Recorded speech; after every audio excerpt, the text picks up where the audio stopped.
nós queremos retomar a nossa série bíblica sobre as bem-aventuranças.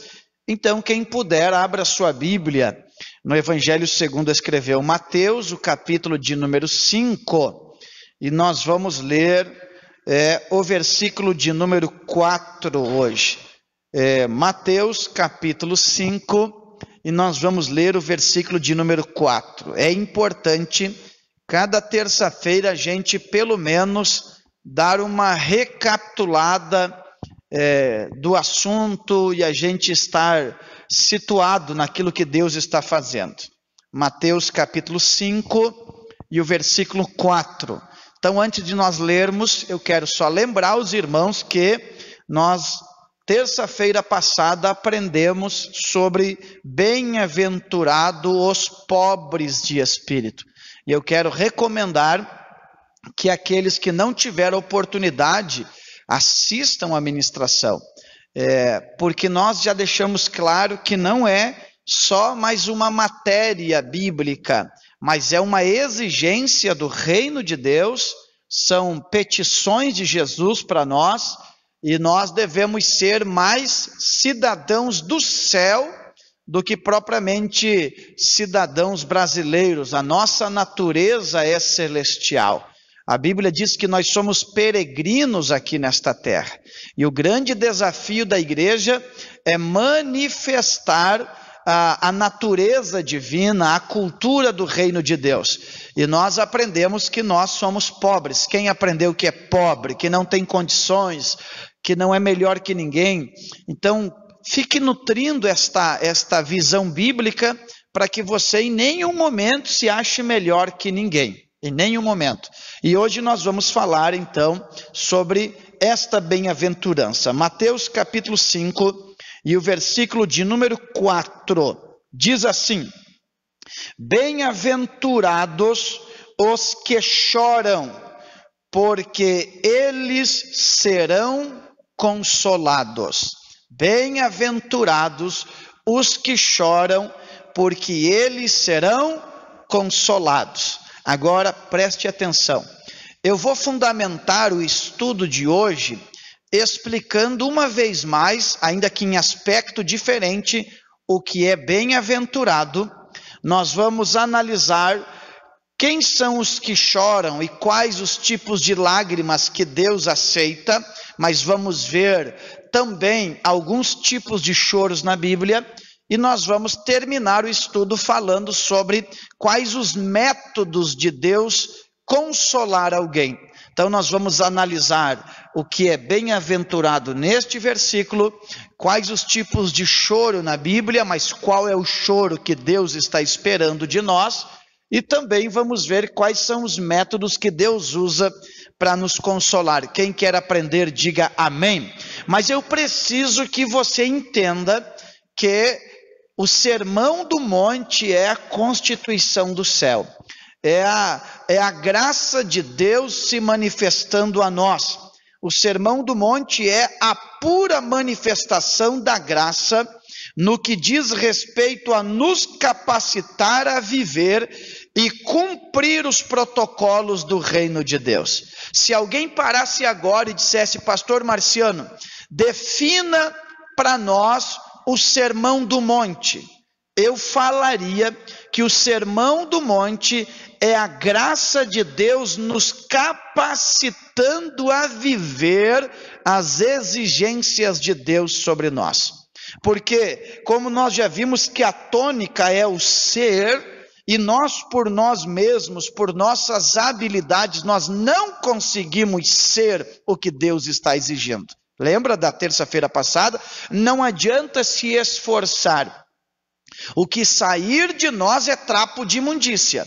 Então é simplesmente uma abertura e a resposta que nós damos ao Espírito Santo, e então Ele vai trabalhar em nós. E aí nós seremos estes que Deus está chamando de bem-aventurados. E a porta de entrada é o reconhecimento da pobreza de espírito, da falta de recursos, e agora estas lágrimas que atraem o consolo de Deus, estas lágrimas que chamam a atenção de Deus. E aí nós vamos ver que não são qualquer lágrimas, tá? Nós vamos ver quais as lágrimas que agradam a Deus. Mas é importante observar que bem-aventurado, neste contexto, se trata de uma alegria sobre as tristezas naturais da vida. Se trata de uma alegria que está sobre as tristezas da vida. Quando nós falamos sobre sobrenatural, já está dizendo, é sobre o natural. É algo que vem do céu e é algo que nos envolve. Agora, choro não significa qualquer tipo de lágrimas derramadas. Quais os tipos de choro e quem Deus decidiu consolar? É o que nós vamos trabalhar. Consolo tem a ideia de restaurar algo que por si só se quebrou. Consolo tem a ideia de restaurar algo que por si só se quebrou. A culpa não é de Deus, ele não tem obrigação em consolar, mas o consolo é uma manifestação de sua graça, de sua bondade, e ele vai nos consolar consciente que se há tristeza em nós, não depende dele. É uma tristeza produzida por nossas atitudes. Não obstante ser produzida por nossas atitudes, Deus está interessado em nos consolar. Agora, se você está me acompanhando e quer anotar, é um estudo, eu tenho que construir a ideia. Quais são os tipos de lágrimas que a Bíblia fala? Coloque aí, lágrimas de tristeza ou sofrimento. Lágrimas de tristeza ou sofrimento. E anote 2 Reis, capítulo 20, e o versículo de número 3. Lágrimas de tristeza ou sofrimento. 2 Reis, capítulo 20, versículo 3. Olha o que diz o versículo.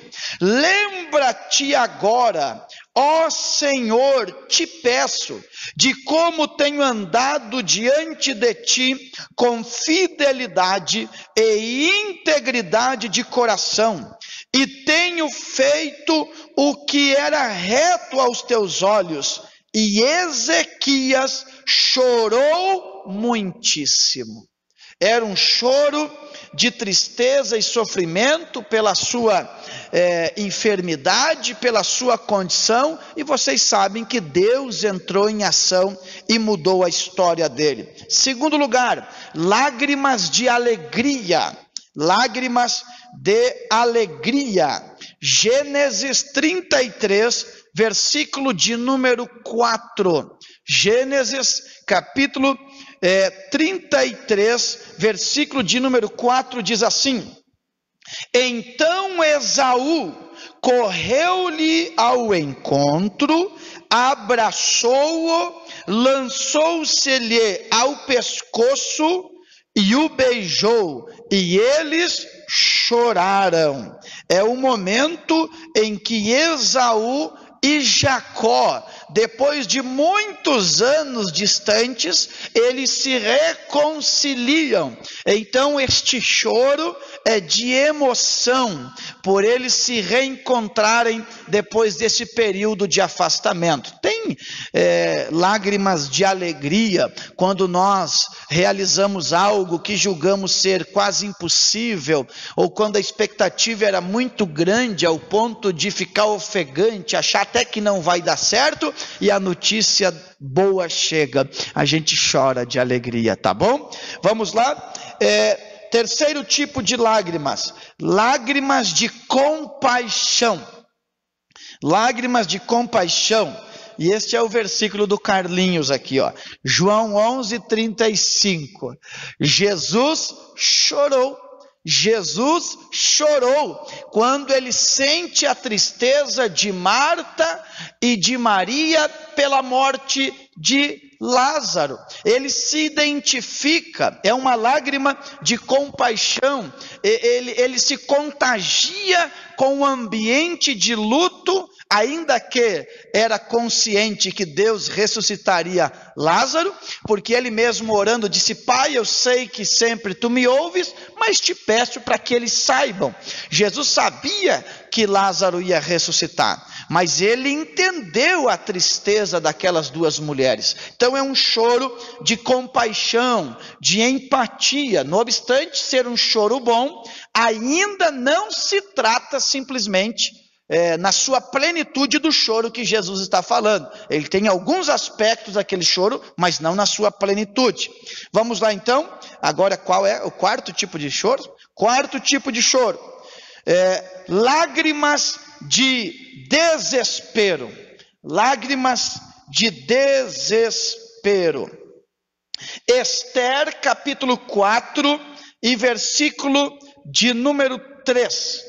Esther capítulo 4, versículo 3, diz assim: em todas as províncias aonde chegava a ordem do rei e o seu decreto, havia entre os judeus grande pranto, com jejum e choro e lamentação, e muitos se deitavam em saco e em cinzas. Tá bom? Vamos para a próxima lágrima, só para nós construirmos esta informação.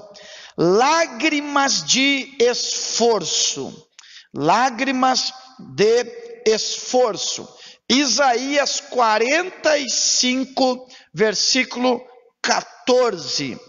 Diz assim: por muito tempo me calei, estive em silêncio e me contive, mas agora darei gritos como a que está de parto, arfando e arquejando. Tá? Anotou aí?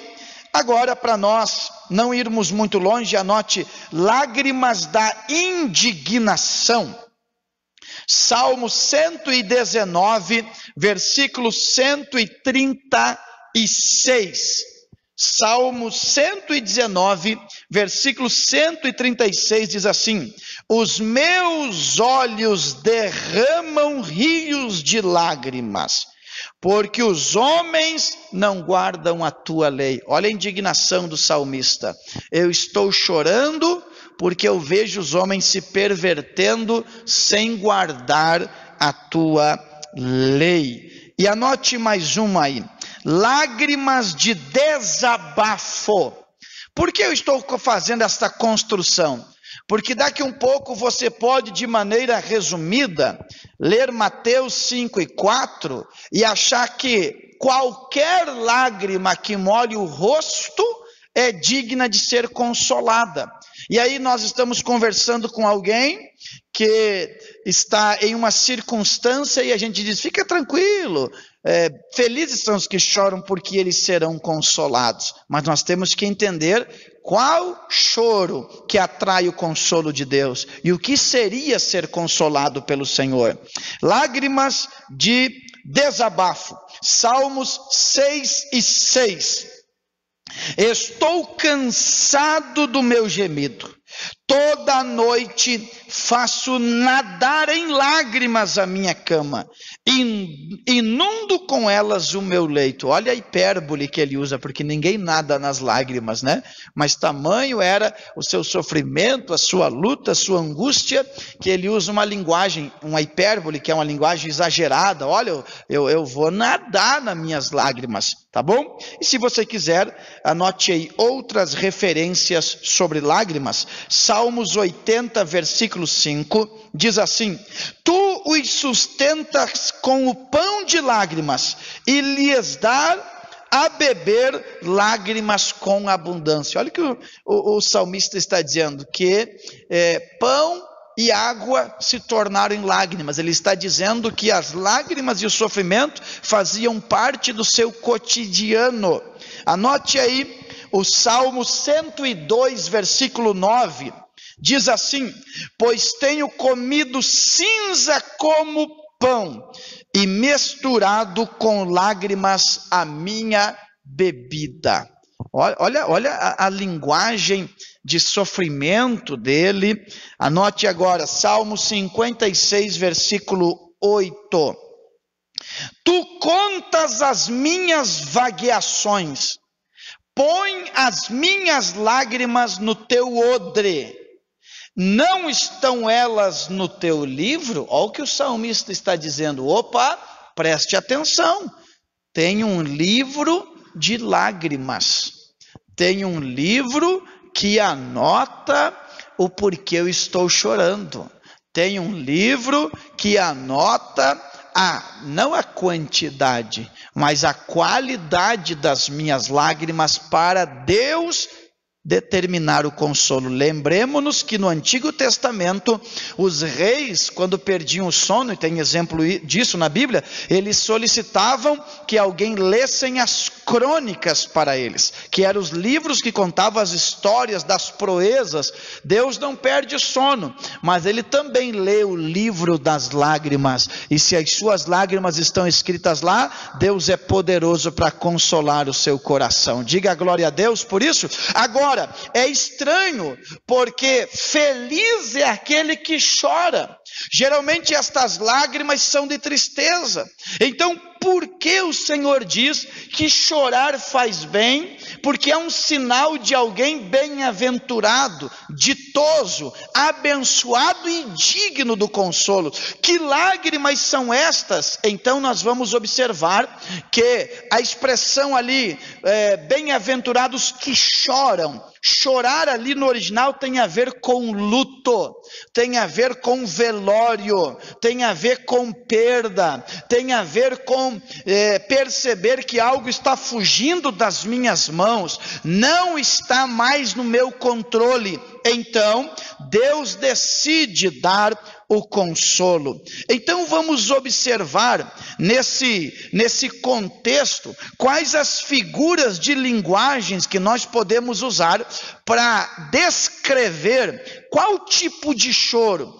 Quem ali o Senhor está dizendo que vai consolar? Será que Ele pode me consolar? Será que eu sou este homem que está chorando as lágrimas que agradam a Deus?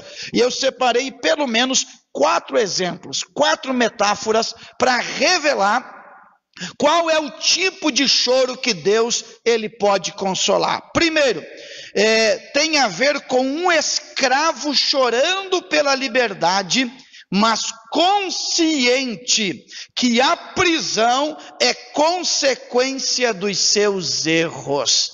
Então estas lágrimas tem a ver com um escravo chorando pela liberdade, mas consciente que a prisão é consequência dos seus erros. Não é que alguém o colocou num estado de escravatura. Ele mesmo rompeu o limite da sua liberdade e pelos seus erros ele se tornou escravo. Então ele chora por se tornar um escravo, mesmo chorando, ele reconhece que não tem dignidade para clamar pela libertação. Contei a vocês que quando eu estive no ano passado lá em Cabo Verde, na África, eu estive em uma praça que está lá, a cruz portuguesa, sobre um monumento que agora é turismo ali, é um ponto turístico, mas ali se vendiam os escravos, e logo em cima do morro tinha um forte, tem até hoje muito bonito, alto,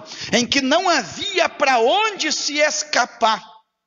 Imagine a cena de desprezo, de tristeza, sabendo que o escravo está ali por não merecer, simplesmente pela sua condição da pele. Ele não vai ver mais esposa, ele não vai ver mais os seus filhos, possivelmente nunca mais volte para sua terra de origem, porque os navios paravam ali, e o pior, eles percebiam que outros negros estavam como capatazes apoiando a escravatura, dominando eles. Este caso eles poderiam chorar porque não mereciam, mas no caso de Mateus capítulo 5 versículo 4, é o choro de um escravo que tinha liberdade e automaticamente ele se entregou à escravatura. Quer um exemplo bíblico disso? João 8,34, o que diz lá? Quem peca é escravo do pecado. Quem peca é é escravo do pecado. Então Jesus, agora está dando para entender o que o pastor quer ensinar? Jesus está dizendo assim: felizes são os que reconhecem o seu estado de escravatura espiritual e reconhecem que a culpa não é de Deus. Eles se entregaram ao pecado. Então quem peca é escravo do pecado. Lembremos-nos que este versículo de João 8,34 é uma referência à lei do despojo do Antigo Testamento. Eu vou te explicar. Quando alguém invadia uma cidade e vencia a batalha, o vencedor, ele tinha o direito de pisar sobre o pescoço do perdedor e levantar um objeto que pertencia ao povo que perdeu. Ele pisa sobre o pescoço do derrotado e levanta um objeto que ele tomou e agora lhe pertence como um troféu, dizendo: quem manda nesta região agora sou eu. Então esse choro é de um escravo. Eu quero dizer para você que nós somos estes escravos que pecamos e que muitas vezes o inimigo pisa sobre nós. Pisa mesmo, porque ele não quer perder o domínio, ele quer ter um ponto de contato. Então quando a gente dobra os joelhos, consciente disso, e começa a orar, algo começa a acontecer no coração de Deus, oh glória. É por isso que nem todo mundo alcança a libertação, porque nem todo mundo tem esse tipo de lágrima. É por isso que tem gente que vem na igreja e vive com os mesmos viciozinhos a vida toda. Porque, olhe para mim aqui, ó. João 8,32 diz o quê? E conhecereis a verdade, e a verdade vos... Eita! E o que diz o versículo 36 do capítulo 8 de João? Se, pois, o Filho vos libertar, diga comigo, verdadeiramente sereis livre. Só que o versículo 32, que fala sobre a verdade, no original da Bíblia é realidade.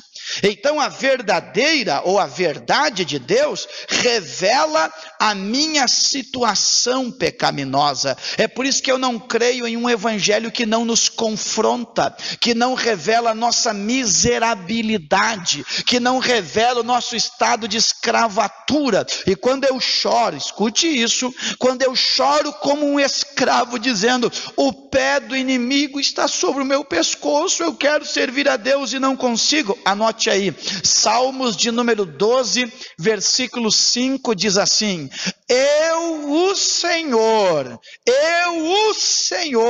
me levanto do trono e coloco salvo aqueles que por isso suspiram e desejam. Oh, glória a Deus por isso.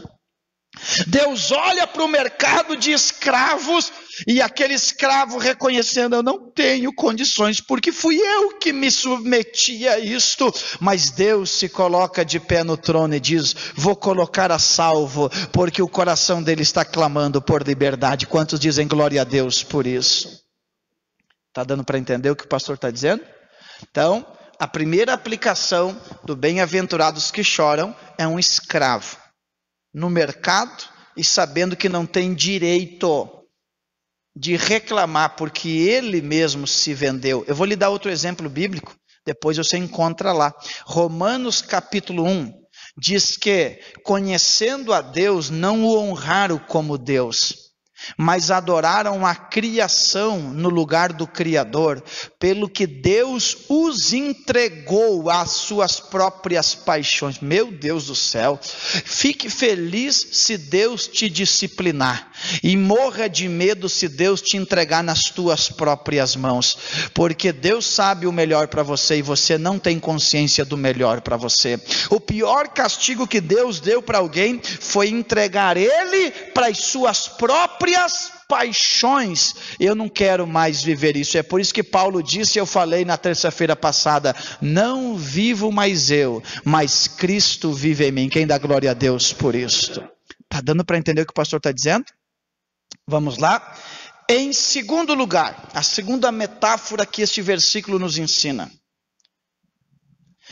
chorar ali tem a ver com chorar pelas feridas causadas pela distância. Chorar pelas feridas causadas pela distância. Quem já brigou e ficou um tempo sem ver quem ama, e naquela solidão considerou os seus erros e disse: por que eu fiz isso? Agora eu tenho que colher a distância. E as músicas por aí têm frases verdadeiras, e já dizia alguém em sua música assim: quando você está ausente é que eu te sinto mais presente. É verdade. Eu dizia em um momento triste de uma cerimônia fúnebre, aquele texto que Tiago disse: o que é a nossa vida? É um vapor que aparece por um pouco de tempo.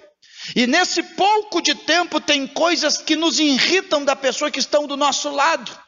Ruídos, barulhos. Mas quando esta pessoa vai para a eternidade, é o que nos perturbava, que nos faz falta. E a gente se reúne e diz: se o fulano tivesse aqui, ia estar incomodando a gente. Se ele estivesse comendo com a gente aqui na mesa, era barulho para tudo que é lado. Ele ia estar, o café ele não tomava, ele chupava o café ali, é barulho. Porque aquilo que para nós nos perturba, obrigado Patrick, aquilo que nos perturba é exatamente o que faz falta. Então quando o texto diz: bem-aventurados que choram, são aqueles que dizem: eu me distanciei de Deus, mas a culpa é minha. Oh meu Deus do céu, há uma distância entre nós dois, mas a ferida quem causou fui eu. Está dando para entender a aplicação? Porque, anote aí, a Bíblia diz em Isaías 59, versículo 2. O versículo 1 diz que a mão do Senhor não está encolhida, nem seu ouvido agravado. Aí o versículo 2 é assim, mas os vossos pecados fazem divisão entre vós e o vosso Deus. Você está entendendo o nível de revelação da graça?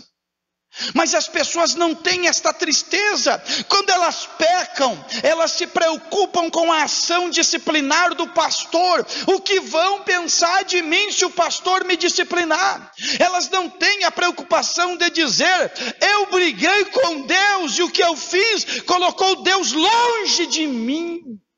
Então feliz é aquele que tranca a porta do quarto e ora dizendo: Deus, fui eu que briguei, fui eu que errei, mas eu não quero que o Senhor fique longe de mim, vem para perto de mim. Oh glória, aleluia, vem para perto de mim. Mas a nossa preocupação é a preocupação do rei Saul. É o contraste entre o Saul e Davi. Lembra do Salmo 51? Quem lembra do Salmo 51? Não retire de mim o teu, oh meu Deus. Senhor, o meu negócio não é trono, não é coroa, o meu negócio é o teu Espírito. Ele diz: torna a dar a alegria da salvação. É a alegria da... Quem sente a alegria da salvação? Só que em contrapartida, rei Saul, escute isso, o rei Saul meteu os pés pelas mãos e fez o que não era para ter feito, porque ele deveria esperar o sacerdote Samuel para sacrificar, e ele se precipitou porque Samuel aparentemente demorou um pouquinho mais. E o que é que ele fez? Ele sacrifica, que não era atribuição dele, e o profeta chega, olha o que o profeta diz: por que procedeste loucamente? Por que você botou a mão onde você não deveria? Sabe o que ele deveria ter feito naquela hora, irmão Valcir? Ele deveria ter se atirado no piso. Ele deveria ter colocado a boca no pó e dizer: pelo amor de Deus, eu não posso entristecer a Deus. Era como se Deus estivesse se retirando pela briga que Saul causou. Só que ele não teve essa atitude. O que ele fez? Ele chama o profeta Samuel e diz assim: ô Samuel, vem cá, eu sei, eu errei, mas me honra na frente do povo. Nosso negócio é com Deus. Lembra do que diz a Bíblia em Efésios 4:30? Quem lembra? E não entristeçais o Espírito. Lembra o que o profeta Oséias disse? Há uma contenda entre Deus e os moradores da terra, há uma rixa, há uma briga, e não há maldade no coração de Deus. Se houve uma ofensa, partiu do nosso coração, das nossas atitudes. Nós deveríamos pedir ao Senhor em lágrimas, em prantos, dizendo: Deus, volta para perto de nós. Oh, glória a Deus por isso. O doutor Billy Graham dizia assim: tem lugares que, se o Espírito Santo for embora, a igreja vai funcionar 90%. Porque os seus programas são já estruturados. Os seus programas já estão dando certo. Eu nunca vou esquecer de uma experiência que eu tive e marcou o meu ministério, jovem ainda. Eu fui pregar em uma cidade do interior do estado da Bahia, e me convidaram para pregar em uma igreja tradicional que não crê nas manifestações dos dons do Espírito. E eu lembro como se fosse hoje. Eu fui lá em uma manhã e dei um estudo bíblico, todo ético, respeituoso, pois eu não estava ali para estragar a doutrina dos irmãos. E eu lembro o estudo que eu dei até hoje. Eu falei sobre precisa-se de quebradores de alabastro e lavadores de pés, sobre o quebrantamento e sobre a humildade. Essa foi a base do meu estudo. Ministrei, fui embora. Depois de 3 ou 4 anos eu volto para a mesma cidade, e agora eu fui convidado para pregar para o mesmo povo, no mesmo ministério, porém em outra igreja, mas na mesma cidade. E eu lembro que eu entrei para pregar, e eu ia pregar, e eu estava orando, e o Senhor me disse assim: vai esperar, e Deus me disse ao coração, vai esperar mais 4 anos para que a minha presença se manifeste aqui dentro. E aí eu comecei a pregar, e nos últimos dias derramarei do meu espírito sobre toda a carne. Daqui um pouco uma irmã levantou falando em mistério, ô glória. E daqui um pouco eu senti o Senhor dizer: tu não está sozinho hoje aqui. E daqui um pouco Deus tocou vários irmãos, e eu senti, não que os irmãos não eram salvos, mas havia uma briga, porque um conceito equivocado proibia o agir do Espírito Santo. É bem verdade que ao sair eu recebi menos abraços, inclusive nem meus livros eu pude expor, porque já tinha um carro me esperando para me levar embora. Mas eu senti que a glória de Deus voltou, porque alguém estava chorando dizendo: Deus, eu não quero brigar contigo, eu quero a tua presença aqui. O problema é que nós estamos como aquela dracma de Lucas capítulo 15. A dracma estava perdida dentro da própria, e ela, como não tem consciência, não sabia que estava perdida. O problema não é simplesmente aquela ovelha que saiu do aprisco, ou o filho pródigo que saiu da casa do pai. Tem muitas dracmas que há muito tempo estão dentro de casa, mas já se perderam, porque dracma não tem sensibilidade de saber o valor que tem, não tem sensibilidade de perceber o lugar que lhe cabe, simplesmente está perdida na casa e não tem consciência. Eu creio que o Senhor, Ele deveria dar dentro de nós esse choro compulsivo, porque nós causamos feridas no coração de Deus. Olha o que a Bíblia diz em Joel capítulo 2, versículo 12, versículo 13: todavia, ainda agora, diz o Senhor, convertei-vos a mim. Sabe o que é converter? Ele está dizendo: gente, façam uma viagem de volta. Vocês erraram e se distanciaram. Tenham humildade e venham chorando, se converta. Vocês estão indo para o lado errado, venham para o lado certo. E ele diz: convertei-vos a mim de todo o vosso coração, e isso com jejuns, e com choro, e com pranto, e rasgai o vosso coração, e não as vossas vestes. Convertei-vos ao Senhor vosso Deus, porque Ele é misericordioso e compassivo, tardio em irar-se e grande em benignidade, e Ele se desvia do mal. Olha o que o pastor está dizendo: Deus é misericordioso. Ele está dizendo: gente, se convertam. Foi vocês que se distanciaram, e o pior, vocês não estão chorando por isso, mas deem meia volta. Olha o que ele está dizendo: gente, deem meia volta, convertam-se e venham, mas venham chorando, e além de chorar, venham pranteando, e venham se abstendo de alimento, porque quem está distante de mim não é comida que preenche, tem que vir de volta. E se vocês tomarem atitude, eu que sou misericordioso não aguento, eu vou de encontro a vocês. Oh glória! Levante a sua mão para celebrar o Deus que é poderoso para nos consolar. Oh glória! Oh glória! Oh glória! Oh glória! Deu para entender o que o pastor disse? É por isso que a Bíblia diz: não se põe o sol sobre a vossa ira. Lembra desse texto em Efésios? Não dá para deixar para amanhã o que tem que resolver hoje. Nós temos muitas músicas, com todo respeito, é claro, que nos fazem saltar, e poucas que nos fazem chorar. Mas não é porque tem gente que chora no culto lembrando do namorado. Eu te amo, lindo, lindo és. Glória, só glória tu dá, não dá mais nada. Pegou a visão? Eu te dou. Pegou a visão? Não é chorar pensando na morte da bezerra.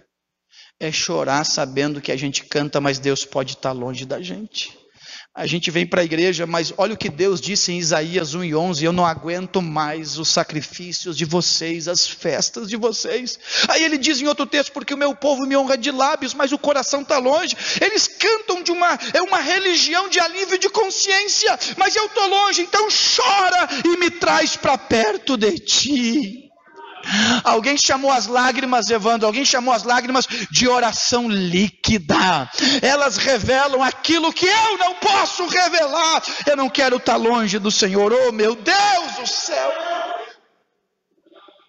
Aí agora eu lembro daquele que eu já comentei aqui num culto, mas hoje eu ensino, daquele velhinho, aquele pastor, deve estar vivo ainda, com 90 anos, que não faz muito tempo, e ele estava firmezinho, me contando lá na Paraíba, numa igrejão que eu preguei. Ele foi o pastor presidente naquele então, jubilado, e eu tive o privilégio de conhecer o filho e o neto dele, todos pastores, e ele contava como na época os crentes disciplinados não podiam entrar no templo para ouvir a pregação e no culto de Santa Ceia.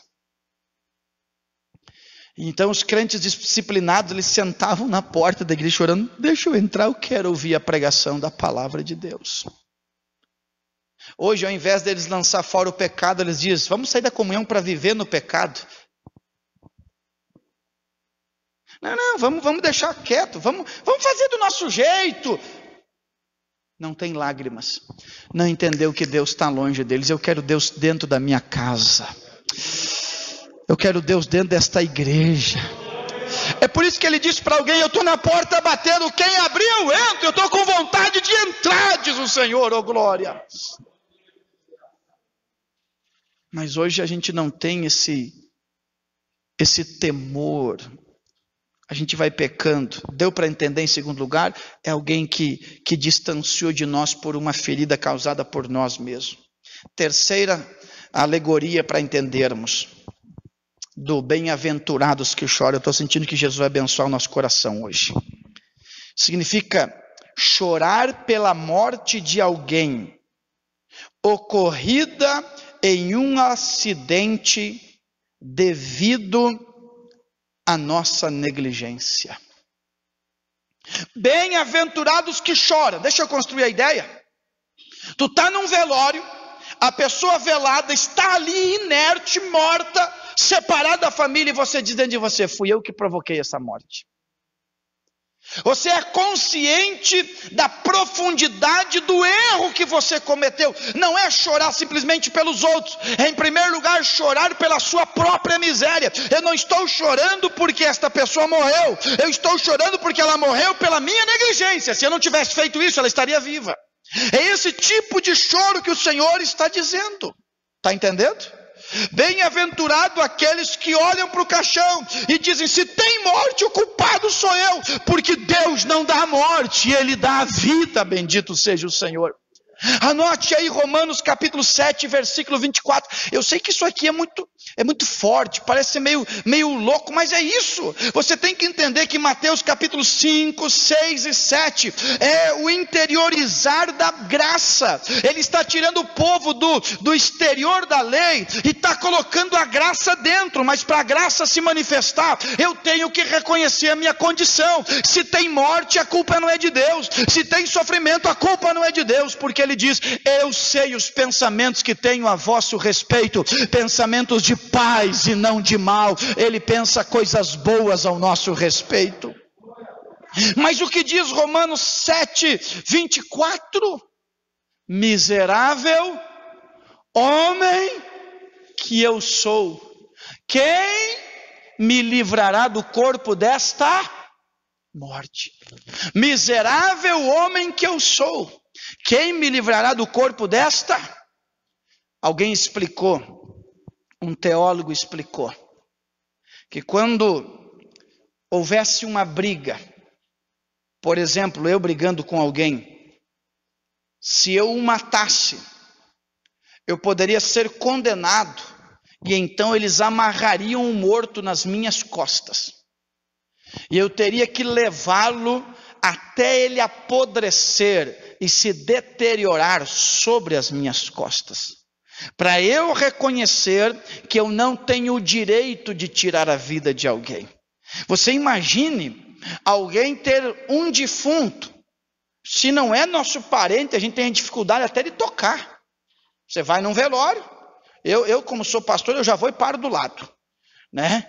Eu sou pastor, eu estou ali, eu tenho que ir. Mas tem outros que já vão e ficam lá no cantinho, assim. Muito bom quando estava vivo, mas agora tu imagina amarrado nas costas. Imagine apodrecendo. Imagine, você já está imaginando, aquele mau cheiro e ele arrastando em suas costas. Imagine a coceira, o incômodo, o mau cheiro. Mas é exatamente assim que nós devemos chorar: Senhor, se há morte sobre mim, é porque eu pequei, é porque eu negligenciei, é porque o Senhor me deu o Espírito Santo, mas eu entristeci o Espírito Santo, é porque o Senhor mandou eu orar e eu não orei, o Senhor me deu graça para jejuar e eu não jejuei, o Senhor me deu a palavra para eu ler e eu não li, e agora eu estou pecando, e esse pecado é um corpo pesado sobre as minhas costas, apodrecido, que chama a atenção de todo mundo. Ei, quando você perde a graça de Deus, quando você faz um monte de besteira, não fica achando ruim o povo te ver e o povo te olhar. Para com mania de perseguição, é porque quem carrega um morto nas costas é notado onde ele chega. Mas diz: Senhor, miserável homem que eu sou, tira este morto de sobre mim. Quem pede ao Senhor, diga glória a Deus por isso. Tira isso, eu pequei. Eu entristeci o seu coração. Em quarto lugar, vamos lá, que já faz 45 minutos que eu estou falando. Chorar por estar na miséria, pois rejeitou os recursos do Pai. Essa é uma metáfora para entender isso aí. Chorar por estar na miséria, porque rejeitou os recursos do Pai. Coloca aí, deixa eu achar, é Lucas capítulo de número 15. Eu anotei o capítulo 18, é o capítulo 15, versículo de número 17. Quando o filho pródigo cai em si, onde é que ele está? Ele está no meio do chiqueiro. O dono do chiqueiro está de olho nele. O problema é que o povo sai da casa do pai e gosta de andar com as porcas e os porcos. Gosta de comer lavagem. Gosta. Só pode ser o porquinho, o Rodolfinho, só pode gostar de ficar, né? E o porco não tem articulação, ele não olha para cima. Viu a dificuldade que ele tem de olhar para cima? Por quê? Porque simplesmente deixou, mas aí a Bíblia diz que ele caiu em si lá no chiqueiro. E ele lembrou da riqueza da casa do pai. Aí é o choro que agrada a Deus, está entendendo? Eita, eu estou no chiqueiro, mas eu estou lembrando que lá na casa do pai tem fartura de pão, ô glória. Só quem já esteve no chiqueiro sabe disso. Tu está lá se alegrando com migalhas, enquanto o papai, ele tem uma mesa farta para nós. E não tem outra palavra não, é chiqueiro mesmo, é lavagem, é porco. Não, nós temos que parar de adornar a situação. Esta é a condição de quem largou a casa do pai. Mas o pai ainda está esperando alguém que chora, bendito Deus. O que diz Romanos 3:23? Porque todos pecaram eu gosto dessa expressão, né? Tem uma tradução que diz carecem da glória. Eu gosto da expressão destituídos, quer dizer que tudo que a glória tem para oferecer você não tem acesso, porque você saiu da casa do pai. Então feliz é aquele que chora, como alguém que está na miséria, reconhecendo que se não desfruta do recurso do pai, é porque abandonou a casa do pai. Anote aí Tiago capítulo 4 versículo 9, Tiago 4:9 diz assim: senti as vossas misérias, lamentai e chorai. Senti, olha o que o evangelho faz, ele individualiza o tratar. É aquele princípio que eu ensinei vocês em outras mensagens: primeiro em mim, depois neles. Primeiro eu choro pela minha miséria, aí depois eu choro pela miséria dos outros, porque eu tenho que chorar. Quando eu ligo a televisão e eu vejo assalto em que um pai de família morre, eu tenho que chorar. Eu tenho que chorar quando no Brasil uma criança de 10 anos é violada e por 4 anos está sendo estrupada, e agora ela vai ser mãe, e ela é vítima de um contexto complicado de se explicar, complicado de explicar no ambiente religioso, psicológico. É difícil, e aquela criança vai crescer com isso. Eu tenho que fazer o quê? Falar menos, postar menos, dar menos opinião, e entrar no meu quarto e chorar e dizer: Deus, salva esta humanidade pelo sangue do Cordeiro. Oh glória! Agora ele diz assim: os que chorarem estas lágrimas, eles vão ser consolados. Oh glória a Deus! Quantos querem ser consolados? Os que chorarem reconhecendo as suas misérias, eles serão consolados. Anote aí, 2 Coríntios capítulo de número 1, versículo 3 ao 5 diz assim: bendito seja o Senhor Deus e Pai do nosso Senhor Jesus Cristo. Olha o que diz a Bíblia: Pai das misericórdias e Deus de toda consolação. Oh glória, eu vou repetir: e Deus de toda consolação. Veja agora, que nos consola em todas as tribulações, para que com a consolação que recebemos de Deus, possamos consolar os que estão passando por tribulações. Pois assim como os sofrimentos de Cristo transbordam sobre nós, também por meio de Cristo transborda a nossa consolação. Oh glória! Levante a tua mão para agradecer o Pai de toda consolação. Ele é o Pai de toda consolação. E agora, deixa eu falar pelo menos 3 informações. Quais são os métodos de consolo divino? Métodos do consolo divino. 3.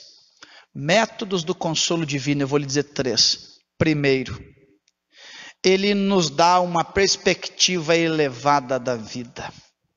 O consolo de Deus, ele me dá uma perspectiva elevada da vida. Ele faz eu ver além do que eu estou vivendo. É por isso que a Bíblia diz em Romanos 8:18, anote aí: porque para mim eu tenho por certo que as aflições deste tempo presente, oh glória, não são para comparar com a glória que em nós há de ser revelada. Oh glória!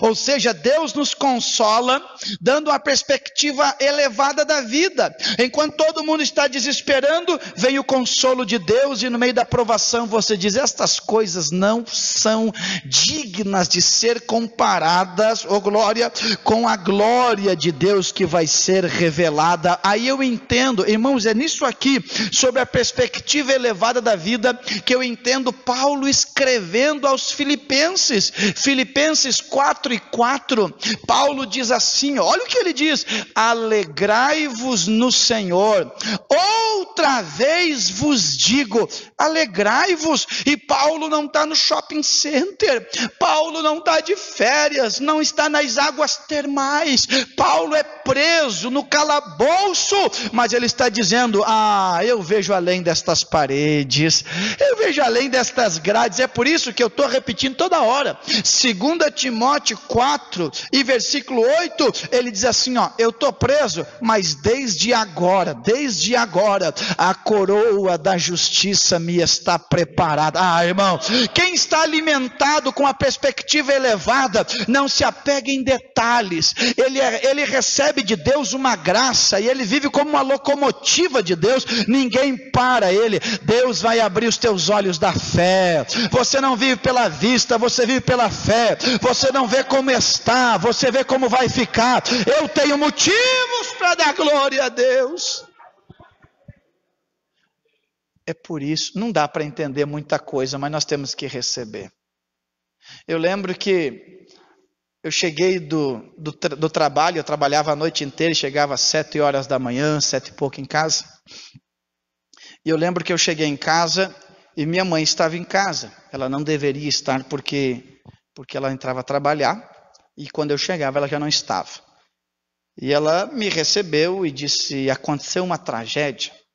E ela então me contou que um primo meu havia falecido, de maneira trágica, um acidente. Então nos aprontamos e fomos para o velório. No meio do caminho eu encontro alguém que me contou que uma jovem da igreja que congregava com a gente, 18 anos, também faleceu. Então nós teríamos 2 velórios, um da família e o outro alguém da igreja que eu poderia passar lá. E é impressionante ver a diferença dos cenários. Numa, a minha tia sentada no cordão, isso é perto do Natal, dezembro, e gritando: Deus, o que o Senhor me dá?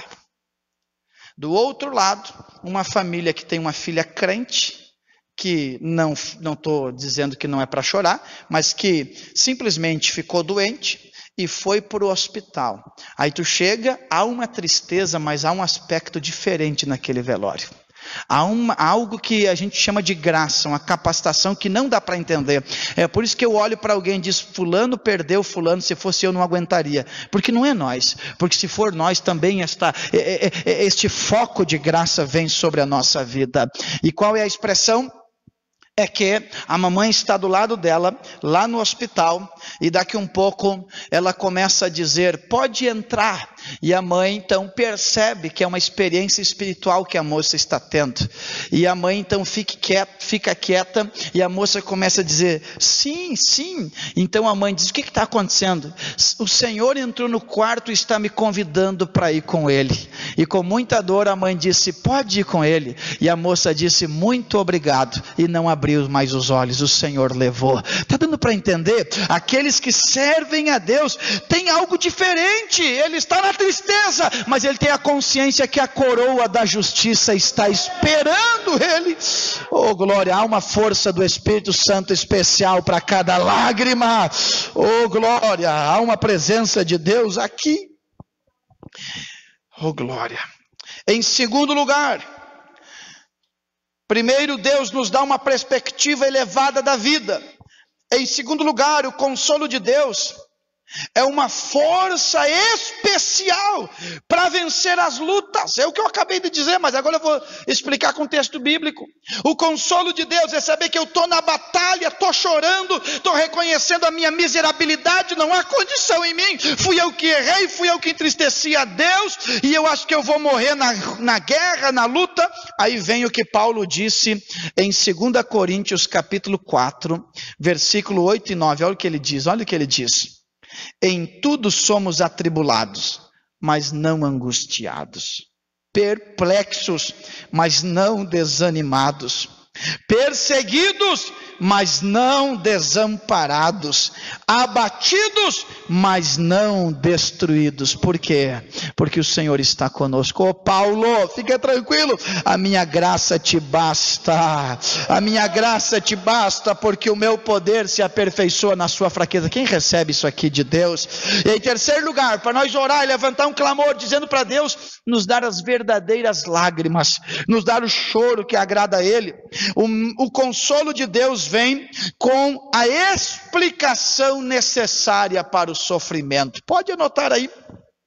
A explicação necessária para o sofrimento. John MacArthur, ele diz assim: ninguém chega ao reino de Deus sem ser entristecido, porque ele diz: quem amar pai e mãe mais do que a mim, não é digno de mim. A dor da renúncia, o sofrimento. Mas olhe para cá, tu não é brinquedinho, e Deus não é criança para brincar com você. Deus tem um propósito. Deus, ele vê além da curva, e não pense você que ele não vai te dar explicação, ou não vai ter sentido as lutas. Vai ter sentido. Olha o que diz a Bíblia, Hebreus capítulo 12 e versículo 11: e na verdade toda correção ao presente não parece ser de gozo, senão de tristeza. Mas depois, fica tranquilo, tem o depois, produz um fruto pacífico de justiça nos exercitados por ela. Sabe o que diz a Bíblia em Apocalipse 21? Que o Senhor enxugará dos nossos olhos todas as lágrimas. Se coloque em pé comigo agora. Deus vai consolar o nosso coração. Tem pessoas preciosas, pessoas fiéis, que no campo missionário perderam esposa, perderam filhos, fazendo a maior obra, Miriam, que é a evangelização. Não há uma explicação lógica, mas quando eles chegarem no céu e o Senhor dizer: bem-vindo, ó benditos do meu Pai, ele disse: entra aqui para o gozo que vos está preparado. Vocês estavam sofrendo lá, mas lembra que eu disse: eu não vou deixar vocês órfãos, eu vou dar o Consolador, mas eu vou para o meu Pai, porque lá tem muitas moradas. Ele está dizendo: tu estava sofrendo, mas o ambiente do regozijo, do gozo, o ambiente da recompensa do sofrimento já estava preparado. Quem recebe esta palavra? Então chore pelos motivos certos, reconheça a sua miserabilidade, Deus vai te dar graça.